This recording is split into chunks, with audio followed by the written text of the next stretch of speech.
Bon, vous en avez marre de devoir tout le temps changer de fenêtre pour baisser le volume de votre pote qui crie dans son micro? J'ai ce qu'il vous faut. Dans cette vidéo, je vais vous apprendre à réaliser ce contrôleur audio pour PC qui vous permettra d'ajuster indépendamment les volumes de différentes applications et gérer facilement vos médias. C'est un projet assez simple à réaliser, bien sûr je partagerai tous les codes, modèles 3D et schémas en description accompagnés de toutes les explications nécessaires. On ne perd pas plus de temps, bon visionnage. Pour le cerveau du projet, on utilise un Arduino Leonardo. Mais pourquoi Leonardo et pas Uno ou Nano? Bah en fait, pas tous les Arduino peuvent émuler un clavier et on a besoin d'un microcontrôleur spécial pour ça, qui est lui principalement sur les Arduino Leonardo et Pro Micro. C'est mieux un Arduino Pro Micro étant donné qu'il est plus compact mais j'en ai pas sous la main.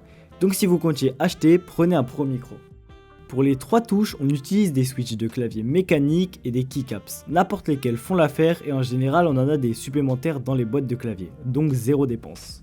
Pour le contrôle de volume, on utilise des potentiomètres B1K, en supplémentaire mais pas obligatoire, un ruban LED de 6 LED.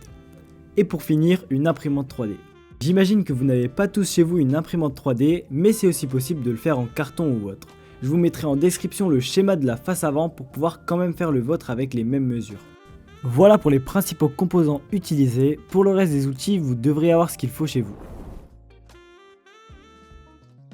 Dans un premier temps, on va lancer l'IDE Arduino et ajouter directement en haut à gauche dans Croquis, inclure une bibliothèque, puis gérer les bibliothèques, la bibliothèque HID Project pour l'émulation d'un clavier.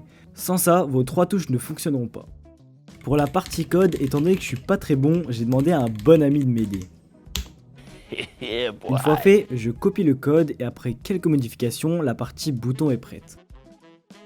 Pour ce qui est du contrôle de volume avec les potentiomètres, on va utiliser Dij, un projet open source sur GitHub qui permet de contrôler les volumes de différentes applications. D'ailleurs, il y a plein de projets faits par la communauté avec cet outil, je vous mettrai un lien en description si ça vous intéresse. Après avoir récupéré le code de Dij, je l'intègre dans le mien.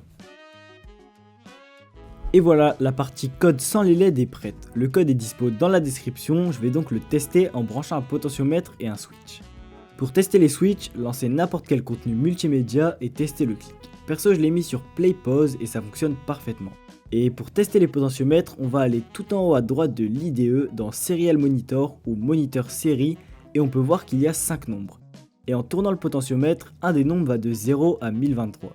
Si les autres bougent, c'est normal, c'est parce qu'on a branché un seul potentiomètre. Et si comme moi vous utilisez 3 potentiomètres et qu'il y a 5 rangées, il faut juste supprimer le A3 et A4 et changer le 5 en 3 sur le code.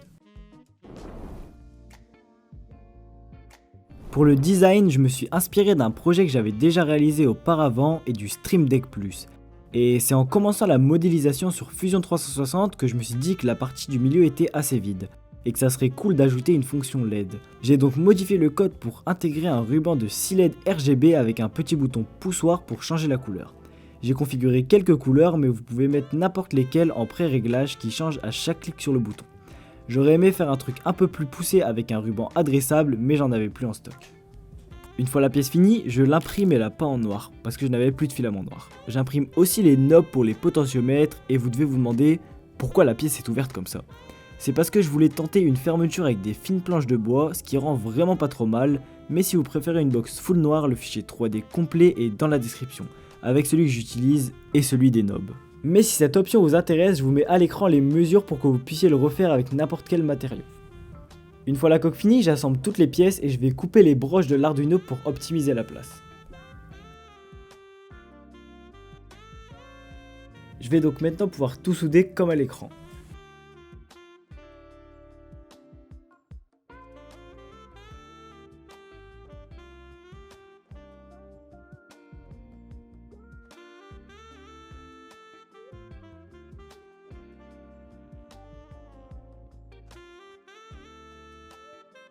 Une fois que tout est bon, je teste une technique avec de la cold shot pour diffuser la lumière des LED. Je remplis de cold shot l'emplacement prévu et ça fait une diffusion nickel.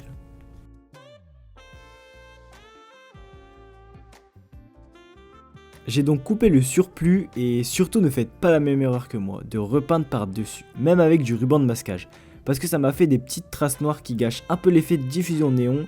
J'ai quand même réussi à un peu arranger le coup, mais j'aurais préféré ne pas avoir à le faire.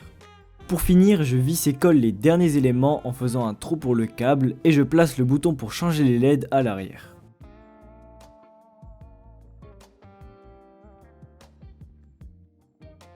La dernière étape est de configurer les applications avec Dij, et pour ça, rien de plus simple. Téléchargez le fichier Dij dans la description ou sur le GitHub, ouvrez la note config, et dans la partie 0, 1 et 2, on peut assigner des applications, par exemple de base le 0, donc première molette correspond au master, qui est tout l'audio du PC. Pour moi, le 2 est brave.exe, donc l'audio de Brave.